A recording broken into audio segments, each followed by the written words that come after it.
जब हम बात करेंगे टैक्स की, तो टैक्स हम जब डिटरमाइन करते हैं, उस डिटरमाइन करने से पहले हमें देखना पड़ता है किसी पर्सन का, यानी कि असेसी का रेजिडेंशियल स्टेटस। असेसी का मतलब बताया जिसको हमें इनकम पे टैक्स देना है as per income tax act 1961। ठीक है, तो वो एसएससी कहलाएगा आपका।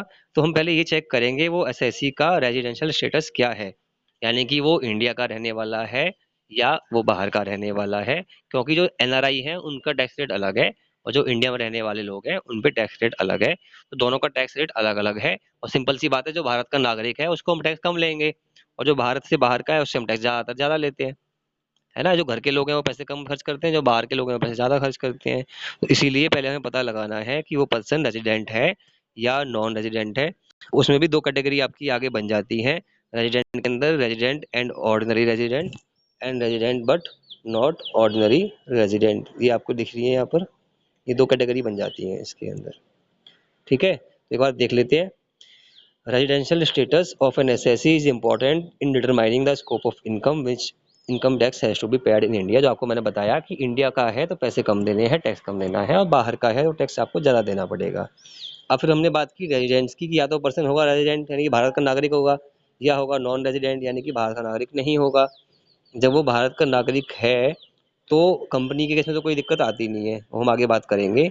लेकिन अगर वो इंडिविजुअल है, जैसे कि मैं और आप, या हिंदू अनडिवाइडेड फैमिली है, यानी कि एक फैमिली है जिसको एचयूएफ हम पूरे 11वीं में पढ़ रखा है। ये हिंदू अनडिवाइडेड फैमिली में क्या होता है आपका, कि एक पर्सन है वो करता, वो आपके बिजनेस को रन करता है, और जो आप लोग हैं जैसे उनके मेंबर है, फैमिली मेंबर, वो कहलाते हैं को पार्टनर। तो बाई बर्थ ही उनको फर्म के अंदर पार्टनरशिप मिल जाती है, फर्म के अंदर शेयर मिल जाता है प्रॉफिट के अंदर, उसको एचयूएफ बोलते हैं।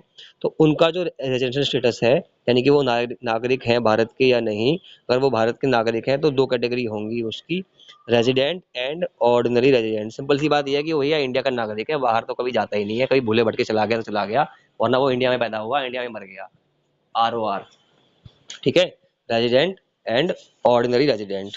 लेकिन जो नॉन रेजिडेंट आ रहा है आपका, नॉट ऑर्डिनरी रेजिडेंट का मतलब सीधा क्या है कि ये सामान्य नागरिक नहीं है, ये तो क्या है, कभी भटकता रहता है, कभी इंडिया के बाहर कभी इंडिया के अंदर, कभी इंडिया के बाहर कभी इंडिया के अंदर। जब ऐसा होगा तो हमें चेक करना पड़ेगा कि क्या क्या वो कंडीशन हमारी आगे आने वाली है, वो कंडीशन अप्लाई करेंगे। तो वो अप्लाई करने के बाद हम बताएंगे कि क्या वो रेजिडेंट है ऑर्डिनरी या वो है नॉट ऑर्डिनरी। ठीक है, कितना क्लियर है कि एक तो होगा, या तो होगा रेजिडेंट होगा या आपका नॉन रेजिडेंट होगा।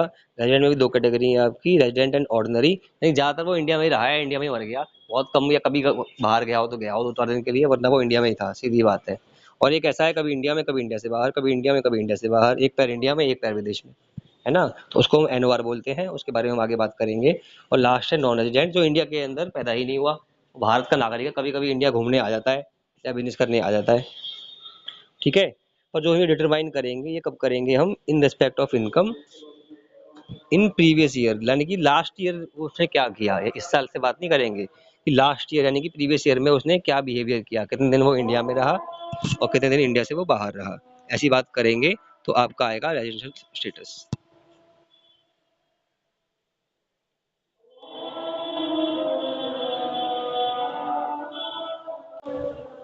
कि क्या जरूरी है, जो रेजिडेंट होगा उसकी सारी इनकम टैक्सेबल होगी, जो नॉन रेजिडेंट होगा उसकी इनकम, वो इनकम जो इंडिया में अर्न की है वो टैक्सेबल होगी, और लास्ट में जो नॉट ऑर्डिनरी रेजिडेंट है उसकी इनकम का एक पार्ट टैक्सेबल होगा और एक पार्ट टैक्सेबल नहीं होगा।